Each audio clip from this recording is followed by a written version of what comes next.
દિલ્હી બ્લાસ્ટને લઈને એક્શનમાં સરકાર ગૃહમંત્રી અમિત શાહના ઘરે અધિકારીઓની મહત્વપૂર્ણ બેઠક. સૂત્રો પ્રમાણે બ્લાસ્ટમાં જૈશ એ મોહમ્મદનો હાથ હોવાની શંકા. યુએપીએ હેઠળ કેસ નોંધાયો.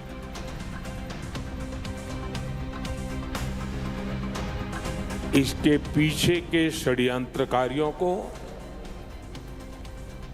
बख्शा नहीं जाएगा. All those responsible will be brought to justice. ભૂતાનમાં પીએમ મોદીનો આતંકવાદ પર પ્રહાર. કહ્યું, દિલ્હી બ્લાસ્ટનું ષડયંત્ર કરનારાઓને બક્ષવામાં નહીં આવે. એજન્સીઓની તપાસમાં કોઈ ચૂક નહીં થશે. દિલ્હી બ્લાસ્ટને પગલે ગુજરાતમાં high alert. Border, railway station, bus station, યાત્રાધામોમાં કડક ચેકિંગ.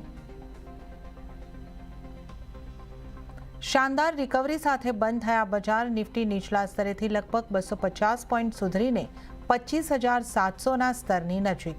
બેંક નિફ્ટીમાં પણ આવ્યો લગભગ 550 પોઈન્ટનો સુધારો, તો મિડ કેપ ઇન્ડેક્સ પણ આવ્યું ગ્રીન ઝોનમાં.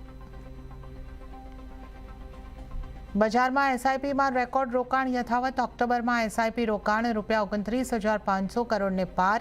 ઇક્વિટી ફંડમાં રોકાણ 19% ઘટ્યું, પરંતુ ફ્લેક્સી કેપમાં રોકાણ વધ્યું. હાઇબ્રિડ ફંડ એનએફઓમાં પણ રોકાણકારોએ નાખ્યા પૈસા.